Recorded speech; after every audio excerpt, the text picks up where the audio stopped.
Hello, everybody. Why does it seem so dark in here? Even with this, there we go. Just a little bit backlight. Welcome to the Roach Crossing Weekly General Live Stream. Roach Wiggle, August 3rd, 2023. The first time I think I've ever started a live stream 30 minutes late, but it's been a day. This will probably be a 30-minute live stream too. I would like to welcome everybody who's in the chat. Eric Matthews, who has happily unboxed his order. Jojo, Jose, Luch, I love writing your name abbreviation on everything, I have to say. Loki and whoever else is here waiting in the wings. Zen Monkey, Chris, this was the stickiest envelope I have ever opened in my life. I don't even want to know where you got this envelope or what you did to make it stick together so well. Tennyson, welcome. Lorraine K. Lorraine, other people with auction things. So, really quickly, I'm going to go over here and I will be contacting people either tonight or more than likely on Monday with anything that was left out of orders, things that were edited, refunds for things that ended up not being available, etc. from the auction. And there's my alarm to get my butt in the room and start doing the live stream. Okay. Glad you got it, but it wasn't sticky when it wasn't sticky when it left. No, the sealant, the lickable part. Hello, Satchel. Anyway, so I'm going to go ahead and I'm just going to say either people's screen names or their first name, so I don't dox anybody. Maybe first initial, the last name. Just to add, testing anyone saying to you about ISO Buddy Stream and the Springtails. I don't know what that's about. Anyway, so I'm gonna go ahead and list things off here. Oh, they come that way, self-sealing. I dislike licking envelopes. Yeah, it must be the self-sealing that made it so sturdy. I arrived. Thank you for Amy on the disc of cords. Yes, welcome everybody again. This will be a short stream, maybe even a half an hour. I'm going to go ahead right now and go through with the list of things. Lorraine, a lot of the mantids that I had with the duration of time that it's been since the auction and the fact that I communally housed them, I had a lot of cannibalism. So the perpulchra were not included in your order. The rest of it has been sent with something instead of the perpulchra. I will also be sending a refund for those on Monday. So my apologies about that, but I hope that you like the bonus. And again, I will be refunding some of these things. Loki, I think it was just the Dermestes maculatus that we're still waiting on. I actually, if you look right, you think I've been doing this for 2 years. I get used to this. The container that my finger is poking with is actually, I grabbed 25, 30 adults out of the gross setup. I really have to just completely redo it, but I'm just dragging my feet on it. I grabbed like 30 adults out of it, and I put them into this setup. See, it's got heat right there, and heat also right here. So, and I put a bunch of dried out pork in there. So there should be 300 of them, and I'm just going to clean house and send the whole contents to you as soon as those are ready. Everything else shipped today or yesterday. Guys, I have to be honest, this was tied with the most intense shipping day that I've had my entire life. The other one I remember was, I think it was the day before or the 2 days before the Florida 2021 trip, where I was packing for like 48 hours straight. I remember it was like 2 or 3 in the morning, and I had like the Breath of the Wild soundtrack blaring while I was frantically finishing boxing things up. Loki, yes, the P. Muelleri are in the box, which reminds me I need to send Muelleri to the other person who I need to send 3 adults to. So anyway, so there's that. Insect Central with the Papa Spurkas, similar thing happened with Lorraine, so I will be refunding for those on Monday. Junior, I already talked to you about your stuff, that situation. KCD, the P. Wahlbergii, again, Mantid, same situation. And I can't remember if I was supposed to send Peru or Ecuador Colossus. So I need to check my records because I'm pretty sure I didn't have the Perus ready, or maybe I was assuming I was going to have them ready. Anyways, so those will probably be sent out. I might have more Walburgia by the time that the Perus, if it was in fact the Perus that I need to send. So those may all be shipped together, but until then, I'm going to get in touch with you. Blah blah blah. Devin M, the Ghost Mantids, same situation. Blah blah blah. And the tortoise beetles, I have not actually gotten out to go hunting for them yet. I will be doing that probably later in the week, next week, and then they'll just be sent as a separate box. Same with Mr. Green.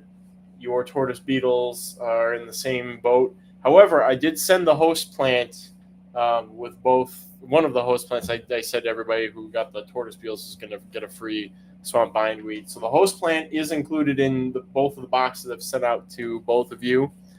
And finally, the red Texas katydids people, I think there were two. One person I sent them to, I do not feel comfortable. They're getting old. I don't really feel comfortable having sent them. So the people who got the P. robustus, I will be refunding you. And the one person who I sent the group to today, along with the rest of their stuff, I will be refunding you for them anyway, so you'll just get to enjoy them. Let's see. And I think that's it. There's a couple of people that I've already contacted about stuff who were adding some things. Let's see. Oh, that's unfortunate, Loki. Yeah, I don't know how long they actually live in the wild, or I have a suspicion that maybe the females have issues with they might get egg bound, and supposedly they lay in like rotten wood or in like logs or like soft stumps or something like that. So that might have been factors finding something they actually want to lay in. And let's see, and then Jojo, I have to contact you about some stuff anyways. Also, so that I think that about covers all the auction stuff. Everything else went out except for the people who had the Thuria that were waiting on the big hatch of which it started. I'm just waiting to send more than I think whatever each person won, since they're going to be tinier nymphs, or maybe L2s by the time of shipping. Tennyson, I sent yours today. Was that an issue? I can't remember. My apologies if I was not supposed to. It's been a whirlwind. I will probably do a blog post. I don't know if I'm going to have time to do it today. I'll still guarantee live arrival regardless, and if there's an issue, I'll just send some more in the future. So just keep that in mind. That applies to any of the other boxes that have gone out. They are all covered under live arrival guarantee. So if there's any issues, just let me know. What else was I going to say? But yeah, I'd probably do a blog post. I don't think I'm going to do it today. Probably on Monday then when I sit down and do computer stuff again with just the picture of my living room the floor just completely covered in shipping boxes. It's the most, I think it's by volume, the most boxes have gone out in one day. And this week was probably, by number of boxes, the busiest shipping week I think I've ever had, other than that one day before the Florida trip. But it's kind of hard for me to remember. I repressed a lot of that experience and forgot a lot of it when I actually went on the Florida trip and got to relax. Speaking of that, tomorrow is my birthday, and so I will be taking tomorrow off and the rest of the weekend off as much as I can. With that being said, on Saturday, Kai is back from his and Alan's Southwest trip, and as I understand it, it was okay. Alan, you're here, so you can go ahead and tell me more about how that was. As I understand it, it basically ended up being a cricket collecting trip, which was exactly what I would hope for. Although they did get some of the other target species they had. They seem to have just been ahead of the monsoon. Maybe it's a bad year. Arizona was okay. Texas was bad. That's unfortunate. I'm just going to see if there's anything going up. Luch says, some Monday someone stabbed my 14-year-old daughter. Jeez. I'm sorry to hear. Zen Monkey says, sorry, Kyle's neighbors all night, lights on, radio blaring. Next day, Kyle leaves the house with tons of boxes. Yeah, that's kind of how it is, actually. Yeah, my apologies, Luch. I hope that your daughter's okay. That's insane. Was it? I know this is a morbid thing to ask. Was it a singular stab or was it multiple stabs? Just out of morbid curiosity. Let's see. Eric Matthews asked about henschutedenia flexivita squeaking, and yes, they can. They could rub their pronotum against their. I want to say it's modified on like the base of their wings. It might be just on the thorax, actually, though. So can lobster roaches. Rhiparobia can do that, as well as Simon Doa can do it, even though the publication that describes them says they lack stridulating organs. Simon Doa can actually do it too.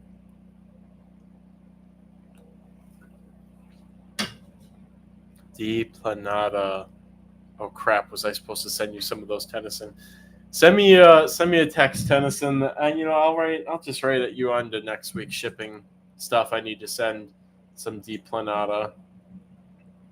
I forgot to add those in the box. However, your Sculpturata from the last auction, I was able to send like 25 tiny Gyna CF Sculpturata. So those are in the box. Deplanata. I'm just going to pencil you into next week. So you're getting 2 boxes. How delightful. If there's anything else you need or anything I need to send you for the crickets too, let me know. You have some time on the Planata. I'm noticing they're pretty short-lived as adults naturally, I think. They have like perfect substrate, and I've had like, I think Alan gave me like a dozen, and then I ended up with like hundreds in the course of 5 months or less. And now I think that they're sort of going their course. So anybody who's listening, if you got the Desmosides planatus, I'll look this up. Desmosides planata, add the substrate that's with them, and this goes for you too, Loki, with the orthomorpha. Add the substrate that's with them to your enclosure because it's probably loaded with eggs. So just keep that in mind. Just go ahead and dump it in. I think there's only a couple of springtails in that enclosure, nothing else. I don't commingle them with anything else. So just keep that in mind, that the substrate is probably loaded with eggs in addition to the adults and mixed individuals you're getting. Tomorrow's my mom's birthday. Silver, happy birthday to your mom. It's interesting that we share a birthday, I guess. Luch hasn't received anything or any messages. I assume that's regarding your daughter. Birthday is August 9th. August birthdays rule. Yeah, it's just nice being born in the summer, I have to say. It's my birthday's always. I really look action-packed day tomorrow. We're going to a local metro park just to sort of walk around and look at the plants and enjoy the water and the summer vibes. And I have some springtails I need to collect, and we're just going to hang out. And there's a dock we usually go to, and we're going to wrap things up kind of quick compared to years prior and head over to my parents' house. My parents got me a cake. They're very wonderful parents. And then after that, we're going to do some tubing, and then I'm going to come back here and have some drinks. And the rest of the weekend is just going to be sweet relaxation, other than driving over to Kai's to pick up the crickets and probably setting them up immediately. But other than that, sweet relaxation. Probably spend most of Saturday outside with the dogs. Victor is doing amazing with all the animals. I can't believe he's had a complete 180 on working with the birds. He doesn't chase them anymore. He eats the eggs. I don't really care about that because I have eggs coming out my ears. He's been eating the extra eggs, but he's just an angel. I cannot believe. I actually, there's part of me that doubted he'd ever be able to work with chickens unsupervised, and now I think I was completely wrong. He just had extra horny energy and extra stimulation he needed from another dog, and he's got that, and so he does not feel inclined to do anything like that. So Loki asking, how interested in ants am I? I'm not there yet. I may never be there. Maybe in the future I'll stock like native ant queens from Michigan, maybe. that's the future, though. I need the new facility for that. Alan found some weird camel crickets in Fort Davis. Alan, you should text me some pictures. I really would like to see some pictures of those. Oh, and Alan, could you check your text about the isopods? I would appreciate it if you let me know about that.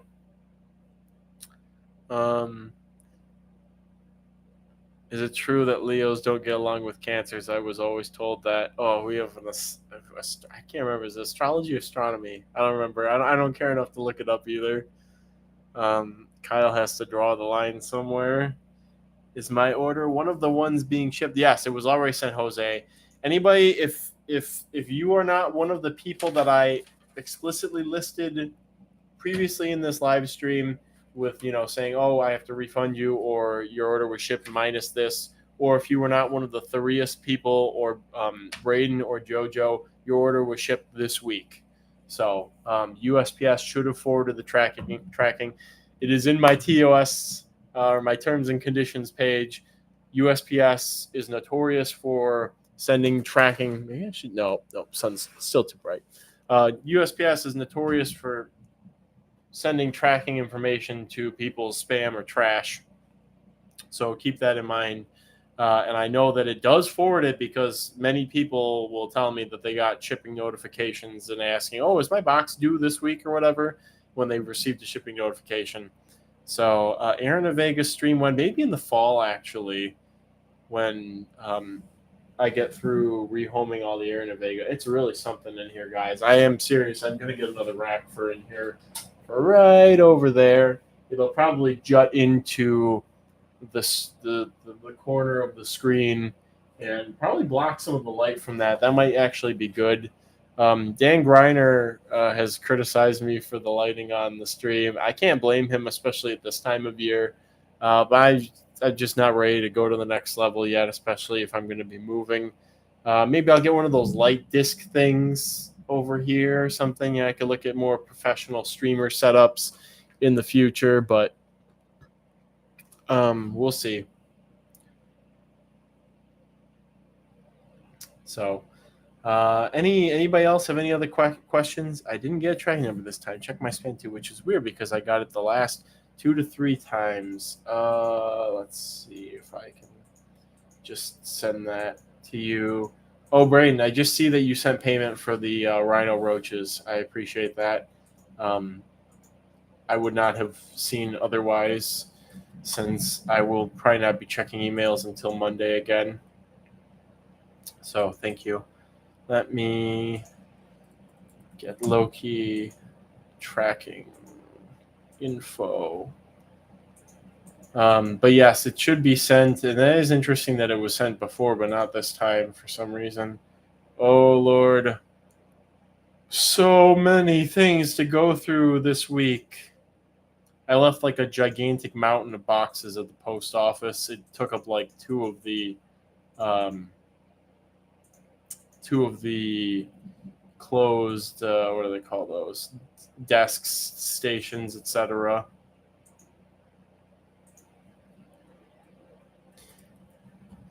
There we go. Get that going. If anybody else wants your tracking because you can't find it, speak now or forever hold your peace. Because I will not be answering emails all weekend. So I think the topic warrants arthropods on stream at least half the time. That's fair. Wondering, I really don't have anything to show off in here. I'm not seeing an email either. Jojo, USPS probably will not have forwarded yours. I have to contact you about that, which I will be doing immediately after the stream. Tennyson, I will manually forward yours then if it's not coming up. Do that right now.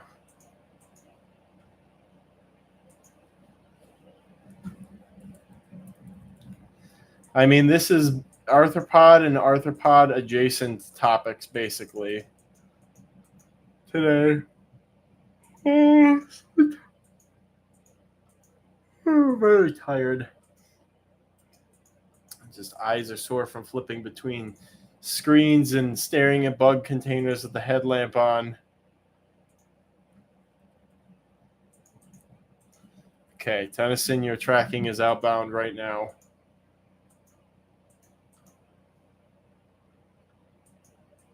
Have you ever kept northern bush katydids? Which species is that?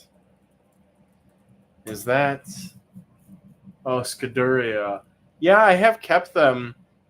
Here's the problem with Scuduria is many of those species lay their eggs inside of leaves. They actually straddle the side of the leaf and lay their egg in between the tissue of the leaf. Not straight on, they go to the edge. Like if you got two pieces of paper and put them together like that, and then if you were to slide something like this is the leaf, they will lay their egg in between the leaf, in between the fingers here. So it's very difficult because it's hard to keep leaves, enough leaves for them to eat and also to lay in. And then you got to keep the leaves moist, but I don't know how moist. And so I've kept them, and they're very easy to keep alive, but I've never actually bred them. They live a long time. They're pretty polyphagous. Everything's late here. Only 2-3 days ago did I start hearing the typical summer invertebrate assemblage. And usually it's by late July I'll start hearing different katydids and stuff. But only 2-3 days ago did I actually start hearing the tree crickets and all that stuff, and true katydids starting to call in some places. Tracking is off, it seems. Yeah, it's probably just USPS being weird. It should update within the next day, since I dropped them off there, so you'll just have to wait for it to update. Unfortunately, there's not much more that I can do. It's just how USPS has been basically since COVID. Although I have to say, at least within the last year, USPS has been more reliable than before, than in years prior. Probably because of maybe the uptick in the amount of people shipping stuff because of COVID, and the government having to get their butt in gear to deal with it. Jonathan, when I had kept the Scuduria at U of M, I think we were feeding them box elder leaves, eastern black raspberry, and riparian grape. We kind of alternated through all those, and not because there's anything too special about them, but because they were all plants that we could walk outside the center and just get a couple and just cut tons of branches off of to use. LC says, "Hey, I was wondering if you know how to get rid of grain mites." Altier husbandry. There's a section on the Roach husbandry guide on my website about dealing with grain mites. Alter husbandry, feed less dog food, feed less something, dry things out, manually remove them from the roaches, do a substrate change, introduce a cleanup crew. There's a bunch of things you can do to kind of mitigate them. This last winter, I relied very heavily on predatory mites to get rid of grain mites, and it was the most carefree and most effective thing that I have found. One day I'll reliably stock predatory mites, but for now, I think if you use those hypoaspis or whatever they're called now, those should work. I don't know what species I actually have in my enclosures. They just pop up in droves sometimes in one, and then I just sort of make a little mental note, hey, there's some predatory mites in here, and if I have another container that has an issue, then I will move them to that. Loki says, USPS has been hit or miss for me lately. Sometimes stuff arrives way later than expected. Rip my Aunt Queen. Yeah, it's been a lot. Again, it's been a lot better in the last year, but there was a period of time, especially during pre-COVID and then into COVID, where you could send something express and it would get there in 5 days, and you could send something priority mail and it would get there in 2 days. It was really messed up. So, Some Egg says, I found some little red wet mites that swarm pieces of food in my roach cages once they are a few hours old. I think it's the hypopus stage maybe of the aurabatid mites that gets kind of bulky and they kind of look like little crabs, very mobile, and those will kind of go after food very aggressively. There's a couple of my enclosures that have a bunch of them in it.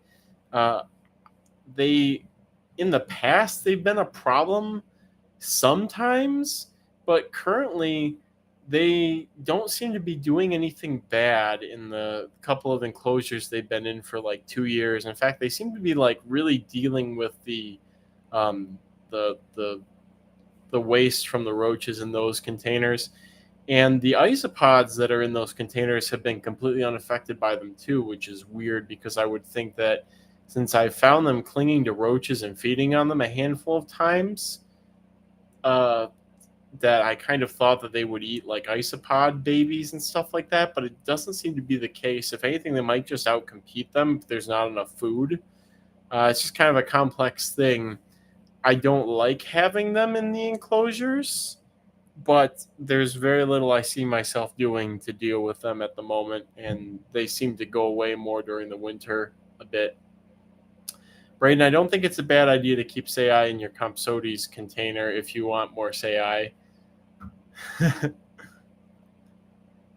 you happen to know what chiggers actually look like? The pictures of chiggers on Google look like some other mite. They look like... They have different life stages. Like a lot of mites have variable life stages, but they look kind of like tiny velvet mites. I've seen concrete mites a lot more when I was growing up. Maybe I'm just not as observant, or maybe they're just not around as much. I guess I don't live with my parents anymore either. But they look like the concrete mites, little red velvety mite thingies. But that's not the life stage that goes after people, though. I think it's like the nymph or the duro nymph, and then when they're mature, they look more like the concrete mites, or more like a velvet mite. Sun's still too bright.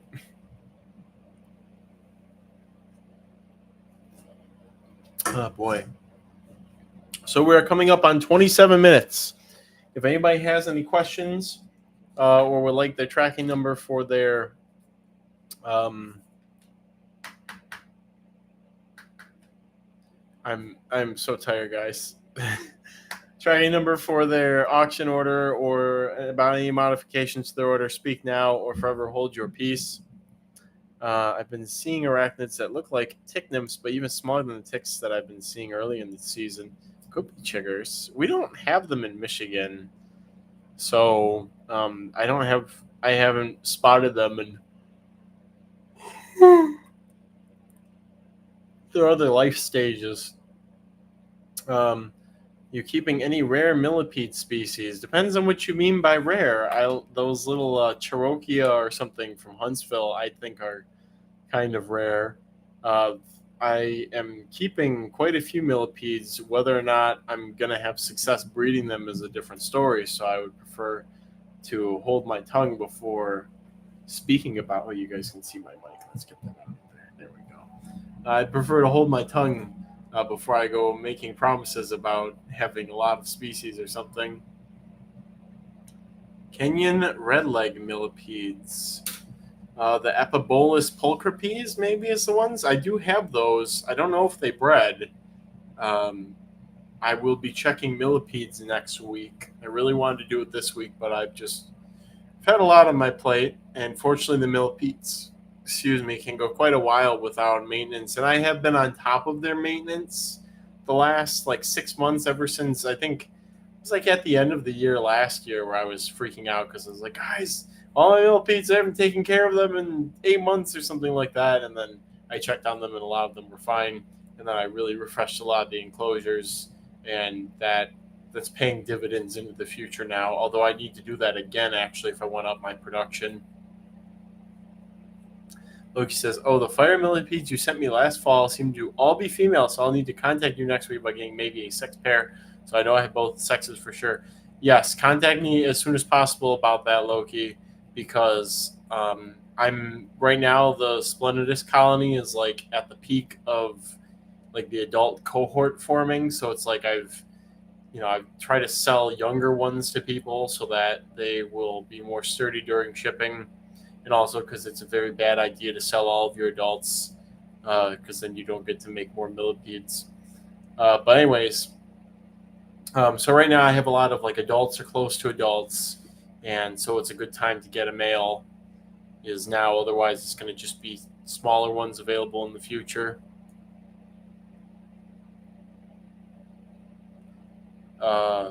Tennyson wants Anthromorpha uncinata. I'm just going to look that up really quick. Yeah, that's pretty cool. Yeah, I'd like that.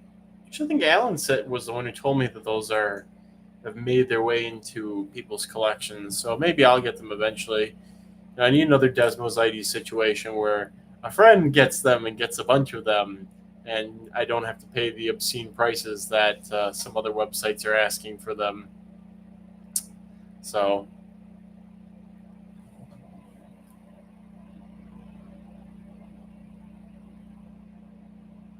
Luch says, I'll need some of those from you after you check what peds you have. I have 20 plus species doing great. Thank God, including 6 captive bred Archaeostreptus gigas. Hasn't Kevin bred them well, though?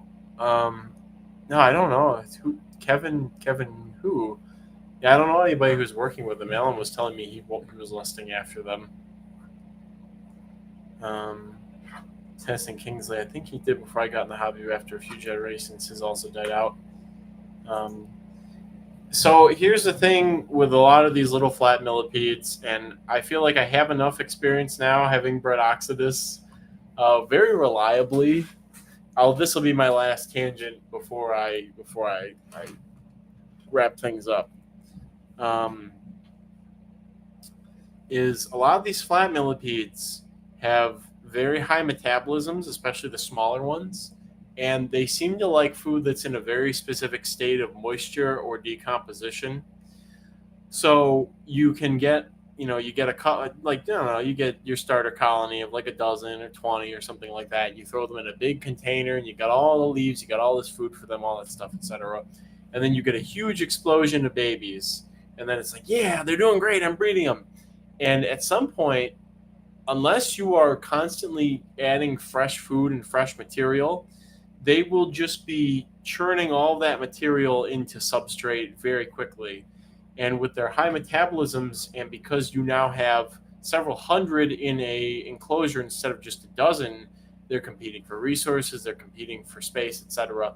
So if you do not continue replicating the conditions that you had in terms of food availability, etc., for the first dozen or whatever you got, it's very easy for the culture to just shred through everything, and an inexperienced person or maybe just an ignorant person not realize that they've eaten all of their food, etc., and then they will just crash. Or maybe there's even some sort of buildup of waste material or buildup of dead bodies, etc., and then they will just crash through the floor, and there's nothing you can do about it because their gut flora has been exhausted, they've starved, all this other stuff.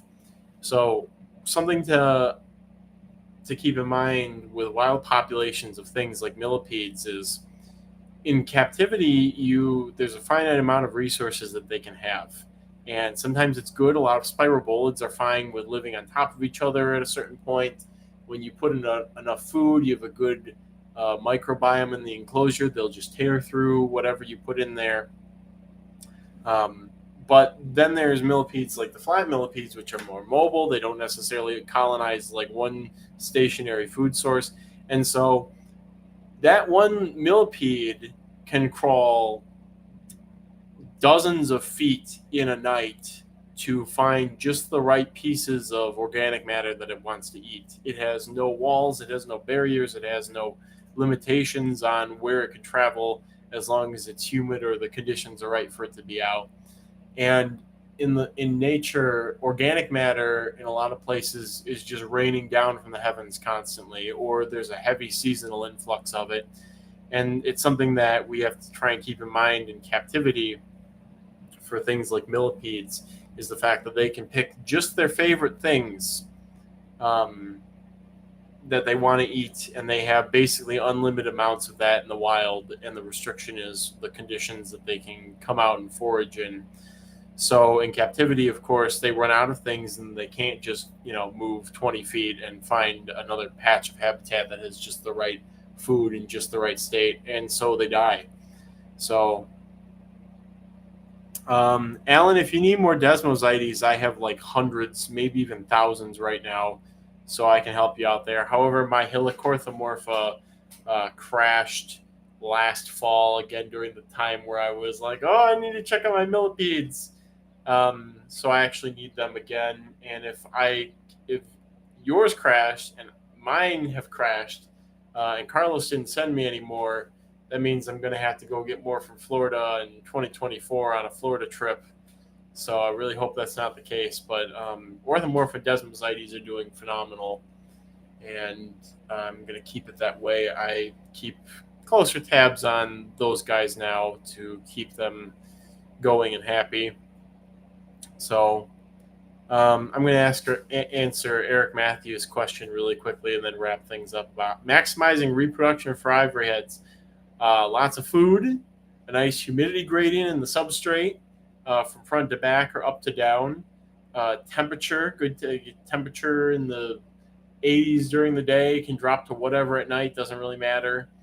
And that's about it. And to keep them a little crowded at first, to get that nice Lee effect of the pheromone buildup or whatever exactly it has to do with Eublaberus, but also substrate. Very important to have a substrate with Eublaberus species.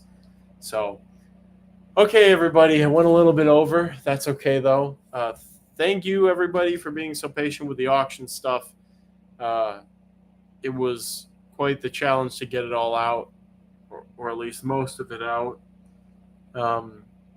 So I'm grateful for your patience, and I look forward to having another good auction in the fall. It's looking like it'll probably be the last weekend in September, since Tinley Park, I think, is the first weekend in September, and I would really like to have everybody's attention that weekend, including people who may be going to Tinley Park before Tinley Park happens. So Alan says Kai wants desmosites. Well, he can have some. So, yeah, Eric, that seems like it's a pretty good size for that group. Maybe if you aren't getting good results, just shrink the size of the enclosure until you are, is one way to look at it. So, okay, everybody. I will see you all next week at the live stream. And get out there and enjoy summer. We're basically the peak of it. Go have some fun. Go catch some bugs. Just enjoy it, because we're in the dog days and some of the best times. So take care, everybody, and until next week, may your cultures ever be bountiful.